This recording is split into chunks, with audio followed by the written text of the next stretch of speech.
The Stellar Combat Institute hung in space like a monument to organized violence and poly-disguised xenophobia. Its crystalline spires twisted upward in mathematically perfect spirals, each one housing training facilities designed to accommodate the galaxy's most promising young warriors, a designation that, coincidentally, seemed to correlate directly with one species' natural capacity for creative destruction. The Institute's founding charter spoke eloquently of fostering interspecies martial excellence through collaborative education, which was bureaucratic speak for teaching the galaxy's apex predators new and improved ways to eliminate anything that might threaten their position at the top of the food chain. The Academy operated on what its administrators called the Combat Worthiness Index, a delightfully scientific-sounding system that ranked species based on their evolutionary advantages in mortal combat. The Molten core species, with their crystalline exoskeletons and ability to manipulate superheated plasma, naturally occupied the top tier. Phase walkers, who could slip between dimensional barriers like cosmic ghosts, held prestigious positions in the second rank. The void renders, whose mere presence could unravel molecular bonds, claimed spots in the upper echelons with the casual arrogance of those born to destroy. And then, somewhere near the bottom of this carefully calibrated hierarchy of lethality, sat the humans. The current academic cycle had introduced what the Institute's marketing department cheerfully termed an inclusion initiative, though everyone understood it was really an elaborate social experiment to see how badly the galaxy's Olcerans would fare when placed in direct competition with their genetic superiors. The initiative had admitted representatives from 37 marginal species, each one selected for their demonstrated ability to survive in environments that didn't actively try to kill them, a qualification that the Institute's board apparently found both amusing and pedagogically valuable. The Academy's physical structure reflected its philosophical commitments with depressing clarity. The apex predator species occupied the upper levels, where vast training chambers could accommodate their destructive capabilities without risk to the infrastructure. The middle-tier species inhabited floors designed with appropriate safety margins for their particular brands of mayhem. The bottom dwellers, humans, the aquatic kelpoi, the insectoid buzzhai, and other such evolutionary disappointments, found themselves relegated to basement levels where the worst they could do was scuff the floors. Master Instructor Kethmorg stood at the center of Combat Arena Prime, his crystalline exoskeleton catching and refracting the overhead lighting into prismatic rainbows that would have been beautiful if they weren't emanating from something that could level city blocks without breaking a sweat. His species, the Apex Ravagers, had earned their place at the top of a galactic hierarchy through the simple expedient of being virtually indestructible while simultaneously capable of channeling raw energy through their bodies like living weapons. Kethmorg himself had reportedly reduced an entire asteroid field to component particles during his graduation demonstration, though whether this was academic achievement or showing off remained a matter of scholarly debate. Today's evaluation, Kethmorg announced, his voice carrying the resonant quality that came from having vocal cords made of crystallized carbon, will separate true warriors from those who merely occupy space in our training facilities. His energy aura flickered with a kind of barely controlled power that made smart people start calculating blast radii and evacuation routes. The elite students arranged themselves in the arena's center with the practiced confidence of individuals who had never encountered a problem that couldn't be solved through superior firepower. Those whose molten core heritage made him look like a living sculpture of volcanic glass and bad intentions, stretched his arms in a display that sent waves of heat shimmering across the arena floor. Yindala's phase walker abilities allowed her to flicker in and out of visible reality, her form occasionally becoming translucent as she shifted between dimensional phases. Nexpol simply stood motionless, his void render presence creating small distortions in the air around him as reality bent to accommodate his existence. In the observation galleries that ringed the arena, other students watched with the mixture of anticipation and anxiety that characterized academic environments where the final exams could potentially result in actual death. The seating arrangement followed the Institute's hierarchical principles, with apex species occupying the premium viewing positions and everyone else distributed below according to their Combat Worthiness Index ratings. Tucked into a corner of the lowest observation tier, Elena Vasquez sat with her sketchbook balanced on her knees, apparently absorbed in drawing rather than paying attention to the proceedings below. Her presence at the Institute had been something of a bureaucratic accident, A clerical error in the application processing system had resulted in her admission before anyone noticed that humans rank somewhere between houseplants and decorative minerals on the combat worthiness scale. By the time the mistake was discovered, correcting it would have required admitting that the Institute's supposedly foolproof evaluation system had confused a bipedal mammal from a backwater planet with something actually dangerous, so administrators had decided to let her stay as a cautionary example. Elena's fellow students had long since stopped noticing her existence, which suited her perfectly fine. While they engaged in elaborate displays of natural superiority and casual cruelty, she continued her sketching with the focused attention of someone working on a particularly complex art project. Her drawings, to anyone who bothered looking, appeared to be random anatomical studies and technical diagrams, the kind of idle doodling that suggested someone trying to stay awake during boring lectures. Volunteers. Keth Morg's question carried the implicit assumption that volunteering was really just a polite formality before he selected his preferred demonstration subjects. Vrakthos stepped forward immediately, his molten core cycling to combat temperature with audible crackling sounds. "I'll provide the demonstration, Master Instructor," he announced with the confidence of someone who had never met opposition that couldn't be melted into component atoms. Keth Morg's crystalline features arranged themselves into what passed for approval among his species. "Excellent. You'll demonstrate proper elimination techniques against." His energy-enhanced vision swept the observation galleries with predatory calculation before settling on the small human figure in the corner. "You. The sketching one." Elena looked up from her notebook with the expression of someone who had just realized they were being addressed by name at a party where they didn't know anyone. "Me." "Yes, you," Keth Morg replied with the patience of someone explaining basic physics to a particularly slow child. "Combat assessment requires practical application against diverse opponent classifications. Your participation will provide valuable data on engagement protocols when facing minimal threat scenarios." The ripple of laughter that spread through the observation galleries carried the cruel undertone of students who understood they were about to witness something between a combat demonstration and a public execution. Elena closed her sketchbook with the careful precision of someone handling a delicate instrument, then made her way down to the arena floor with the resigned gait of someone who had clearly drawn the short straw in life's cosmic lottery. The arena's smart matter flooring adjusted automatically to accommodate combat conditions, its surface becoming slightly yielding to absorb impact while maintaining sufficient stability for complex maneuvers. Environmental controls activated, creating a perfectly regulated atmosphere that could support both human respiration and molten core thermal requirements without killing either participant immediately. "Standard engagement protocols," Keth Morg announced as the combatants took their positions. "Termination conditions include surrender, incapacitation, or..." He paused meaningfully. "Administrative intervention for safety concerns." Vrakthos began his pre-combat routine with theatrical flair, his internal furnaces ramping up to operational temperature with the slow inevitability of geological processes. Steam rose from his crystalline skin as moisture in the air flash-boiled on contact, while his molten core began cycling at frequencies that made the arena floor vibrate with sympathetic resonance. The smart matter surface beneath his feet started showing scorch marks as radiant heat exceeded the system's compensation capabilities. "This won't take long," he called across the arena to Elena, his voice carrying the casual cruelty of someone who genuinely believed he was being generous by offering advance warning.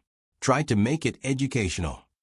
Elena stood at her end of the combat space with the same unremarkable posture she maintained during lectures, hands at her sides, looking for all the world like someone who had accidentally wandered into the wrong room and was too polite to correct the mistake.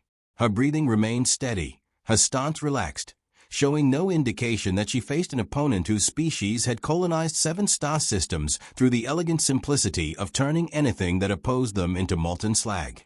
The observation galleries fell silent with the hushed attention usually reserved for natural disasters or particularly spectacular accidents. Betting pools formed spontaneously among the student body, though the odds were so heavily skewed that most wagering focused on exactly how many seconds Elena would remain conscious rather than any possibility of alternative outcomes. Vrakthos began his approach with the measured confidence of someone savoring a particularly fine vintage. His molten core reached optimal combat temperature, internal pressure building toward the threshold where he could project concentrated streams of liquefied rock with surgical precision. His crystalline armor plates shifted and aligned, creating the interlocking defensive matrix that made his species virtually immune to conventional attacks. The arena's environmental systems struggled to compensate for the rising temperature, as Rakdos closed the distance, heat shimmer creating distortion effects that made him appear to move through liquid air. His footsteps left glowing impressions in the smart matter flooring, which immediately began emergency cooling protocols to prevent structural damage.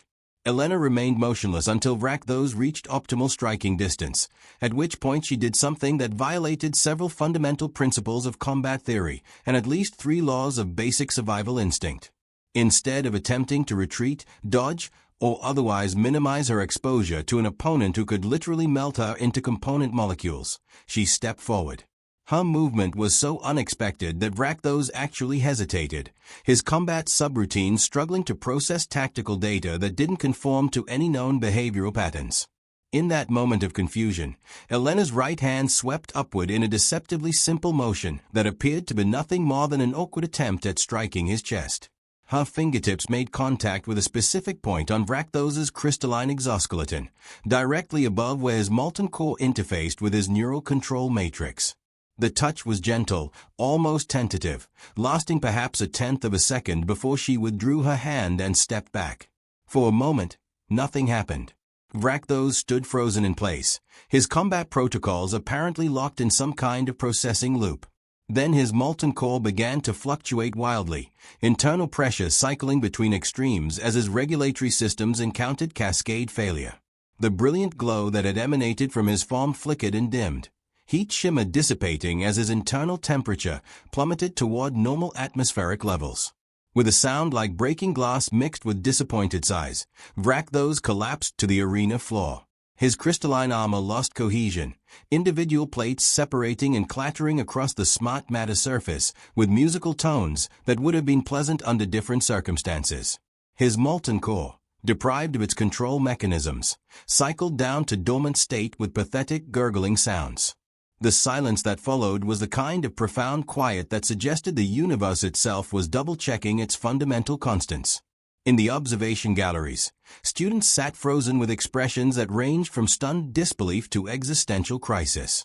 Even Kethmorg's energy aura had gone completely still, a reaction that in apex ravager physiology indicated either deep meditation or complete system failure. Elena stood over her fallen opponent with the same unremarkable demeanor she'd maintained throughout the encounter, as if temporarily disabling a supposedly superior life form was roughly equivalent to successfully assembling furniture from confusing instructions. She looked down at Rakdos, who was making small whimpering sounds while his systems attempted emergency restart procedures, then glanced up at the observation galleries with the expression of someone waiting for further instructions. "Explain." The word emerged from Kethmorg's crystalline form, with the kind of harmonic distortion that suggested his vocal systems were struggling with concepts that exceeded their design parameters. Elena blinked, apparently surprised by the question. "Explain what, exactly?" The resonance point, Kethmorg managed, his voice carrying the strained quality of someone trying to solve equations with insufficient data.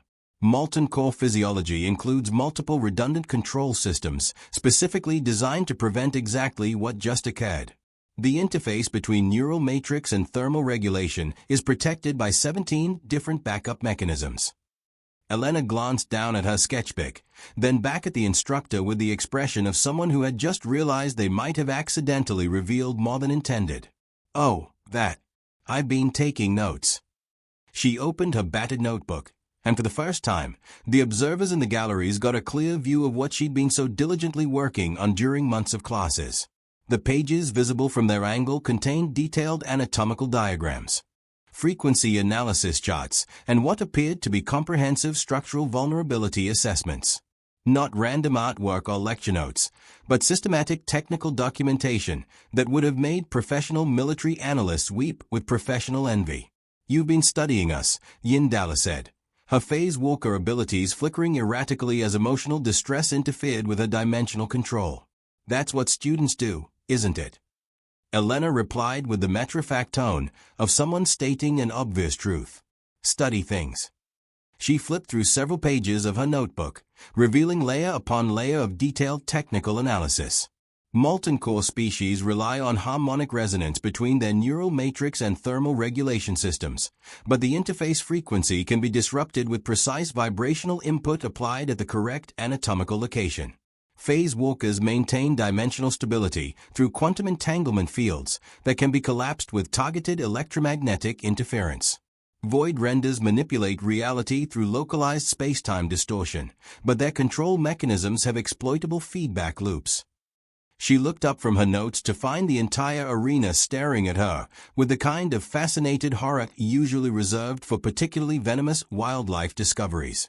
I mean, everyone demonstrates their capabilities during training sessions. I just documented the technical specifications. Keth Morg's crystalline structure began resonating at frequencies that his translator rendered as something between nervous laughter and systematic breakdown. You've been conducting intelligence analysis on your fellow students for academic purposes. Intelligence analysis. Elena looked genuinely puzzled by the terminology. I prefer to call it comprehensive note-taking, though I suppose the methodology is similar. She closed a notebook and tucked it under her arm with a casual gesture of someone handling routine homework rather than documentation that could potentially revolutionize galactic military doctrine. The implications began spreading through the observation galleries like a slow-acting virus. If one unremarkable human student could systematically analyze and catalog the exploitable vulnerabilities of supposedly superior species, using nothing more than careful observation and basic note-taking, what did that suggest about the fundamental assumptions underlying the Combat Worthiness Index? About the wisdom of dismissing entire civilizations based on their apparent lack of natural weapons? About the possibility that intelligence might be a more significant factor in survival than evolutionary advantages? Those finally managed to struggle back to his feet, his crystalline armor slowly reassembling itself as his systems completed their restart sequence. He looked at Elena with the expression of someone who had just discovered that their supposedly impregnable fortress was actually made of wishful thinking and architectural oversights. "You cheated," he said, though his voice carried no real conviction. "Did I?" Elena asked with genuine curiosity. "I used no weapons, no technology, no assistance from external sources. I simply applied knowledge gained through systematic observation during routine academic activities." She tilted her head thoughtfully. If understanding your opponent's vulnerabilities constitutes cheating, then military academies across the galaxy might want to reconsider their curriculum standards. The observation galleries erupted in urgent conversation as students began frantically reviewing their own assumptions, sharing worried glances, and generally exhibiting the behavioral patterns of people who had just realized they'd been walking through a minefield while blindfolded. The apex predator species, who moments before had been the undisputed masters of their academic domain, now found themselves wondering what other inferior species might have been conducting their own systematic analyses. Keth Morg raised one crystalline appendage for silence, his energy aura focusing on Elena with the intensity of someone trying to solve a particularly complex puzzle. "What other observations have you documented?" Elena glanced around the arena, taking in the faces of her classmates with the analytical gaze of someone conducting a final review of collected data.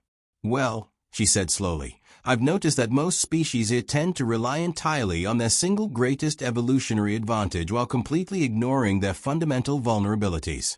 It creates very predictable behavioral patterns." She paused, then added with the kind of casual observation that tends to reshape entire worldviews. "Also, everyone assumes that because humans don't have obvious natural weapons, we don't have any weapons at all." "And do you?" Nexpol asked, his void render presence creating small ripples in space-time as emotional stress interfered with his reality manipulation. "Have weapons." Elena smiled for the first time since the encounter began, and there was something in that expression that made several students instinctively calculate escape routes. "We have the most dangerous weapon in the known universe," she replied with the quiet confidence of someone stating an absolute truth. "We have the ability to learn anything." The silence that followed was different from the shocked quiet that had greeted Vrakthos's defeat. This was the contemplative silence of minds struggling to process paradigm-shifting information, the kind of quiet that occurs when fundamental assumptions crumble and new realities begin forming in their place. Keth Morg's crystalline structure stopped its harmonic vibration as his analytical systems finally finished processing the implications of what he'd witnessed. "Class dismissed," he announced, though his voice carried the distant quality of someone whose attention was focused on far more significant concerns than daily lesson plans. "All students report for individual assessment revision within the next standard cycle." As the arena emptied, students filed past Elena with expressions ranging from newfound respect to barely concealed alarm. The apex predator species who had begun the session with casual arrogance now moved with the careful deliberation of people who had discovered that their comfortable assumptions about galactic hierarchies might require some serious revision. Elena remained on the arena floor, reopening her notebook and adding several final observations about the session's events. Her handwriting was neat, methodical, utterly unremarkable, exactly the kind of mundane record-keeping that had allowed her to compile what amounted to a comprehensive vulnerability assessment of her classmates without anyone noticing. From the observation deck, Keth Morg watched her work with the fascinated attention of someone observing a particularly interesting phenomenon. In his extensive career as an instructor, he had witnessed countless demonstrations of natural ability, genetic superiority, and evolutionary advantage. But this was something entirely different, the systematic application of intelligence to overcome seemingly impossible odds through nothing more than careful observation and strategic analysis. It occurred to him that the Institute's administrators might want to reconsider their admission criteria. After all, if the goal was truly to foster interspecies martial excellence, perhaps they should pay more attention to species that excelled at understanding others rather than simply destroying them. Elena finished her notes, closed her notebook, and headed for the exit with the same unremarkable gait that had characterized her arrival. As she reached the arena's entrance, she paused and glanced back at the scorch marks where Vrakthos had been standing. Then she opened her notebook one final time and added a single line to her observations. Note: resonance disruption requires less precise frequency matching than initially calculated. Reduce complexity of interference pattern by approximately 20% for future applications.